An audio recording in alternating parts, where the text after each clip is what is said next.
Halo, katanya dunia ini lagi bersiap-siap masuk ke fase di mana harga-harga pada naik dan daya beli kita menurun. Kedengarannya emang agak ngeri ya, tapi setiap tantangan itu justru adalah sebuah peluang. Nah, dalam pembahasan kali ini kita akan bedah tuntas gimana caranya membangun bisnis yang nggak cuma bertahan, tapi justru bisa tumbuh pesat di tengah badai krisis. Pertanyaan terbesarnya sekarang, beneran nih kita harus siap-siap hadapi masa sulit? Banyak ekonom sih bilang iya. Tapi pertanyaan yang lebih penting sebenarnya bukan apakah krisisnya bakal datang, tapi apa yang bisa kita lakuin sekarang buat mengubah ancaman ini jadi keuntungan. Oke, kita lihat dulu deh prediksinya kayak gimana. Para ekonom ini memperkirakan ada potensi krisis yang cukup panjang, mulai dari tahun 2026 sampai 2030. Memahami masalahnya itu kan langkah pertama untuk menaklukkannya, betul? Pola prediksinya udah lumayan jelas, harga kebutuhan pokok bakal merangkak naik, persaingan buat cari kerja makin ketat, dan nilai uang di kantong kita rasanya makin kecil. Nah ini dia 3 tantangan utama yang perlu kita antisipasi bareng-bareng. Tapi, disinilah letak kesempatannya. Seperti kata kutipan ini, banyak banget bisnis raksasa yang kita kenal sekarang, itu justru lahir di tengah kesulitan. Jadi krisis itu bukan cuma filter yang menyingkirkan mereka yang lemah, tapi juga ibarat pupuk buat mereka yang kreatif dan efisien. Jadi, yuk kita ubah cara pandang kita. Krisis itu bukan soal gimana caranya bertahan hidup aja, tapi soal gimana kita menemukan celah-celah baru saat perilaku konsumen itu berubah total. Ini adalah waktunya untuk benar-benar dengerin apa sih maunya pasar.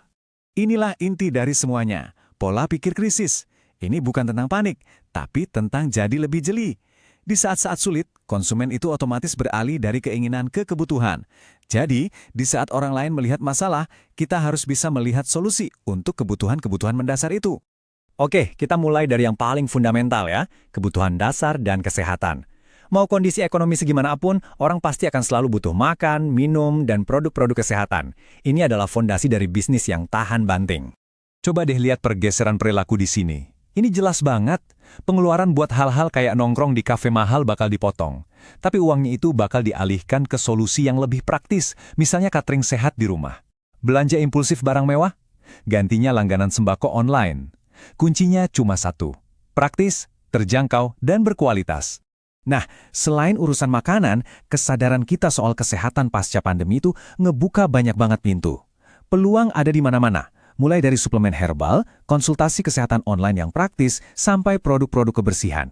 Intinya, konsumen itu lagi nyari solusi yang hemat, sehat, dan bisa ngasih rasa aman. Oke, dari kebutuhan fisik, sekarang kita geser sedikit. Manusia modern juga punya kebutuhan krusial lain loh di masa sulit, yaitu pengembangan diri dan ketenangan batin. Nah, disinilah peran dunia digital jadi besar banget. Logikanya sederhana. Saat persaingan kerja makin sengit, orang pasti bakal investasi ke diri sendiri buat upskilling. Ini yang menciptakan ledakan permintaan untuk kursus-kursus online, mentoring, dan layanan B2B digital kayak manajemen media sosial. Intinya gini, kalau Anda bisa bikin orang lain atau bisnis lain jadi lebih relevan, bisnis Anda dijamin bakal ikut tumbuh. Udah hukum alam, tekanan ekonomi itu pasti berbanding lurus sama tingkat stres. Ini membuka pasar yang sangat besar untuk kesehatan mental. Layanan kayak terapi online, aplikasi meditasi, atau bahkan sekedar konten motivasi, itu semua jadi kebutuhan. Di masa krisis, bisnis itu bukan lagi cuma soal produk, tapi juga soal memberikan rasa nyaman. Sekarang kita masuk ke kategori ketiga yang potensinya ini sering banget diremehkan. Perbaikan, daur ulang, dan produk-produk lokal. Ini adalah cerminan dari konsumen yang makin sadar akan efisiensi dan juga keberlanjutan. Slide ini memetakan logika baru dari para konsumen dengan sempurna. Pertama, perbaiki dulu. Jadi jasa reparasi itu bakal jadi vital. Kedua, guna ulang. Bisnis daur ulang atau upcycling bakal sangat dihargai. Dan yang ketiga, prioritaskan lokal. Kepercayaan pada produk UMKM lokal bakal meroket, apalagi kalau rantai pasok global lagi nggak menentu.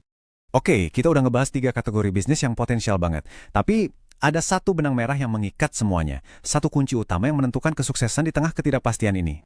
Dan inilah dia kuncinya, adaptasi. Bisnis yang kaku pasti bakal hancur di bawah tekanan. Tapi yang fleksibel, dia akan mengalir dan justru menemukan celah-celah baru untuk tumbuh. Di era seperti ini, kemampuan beradaptasi itu jauh lebih berharga daripada modal besar atau merek yang udah kuat sekalipun.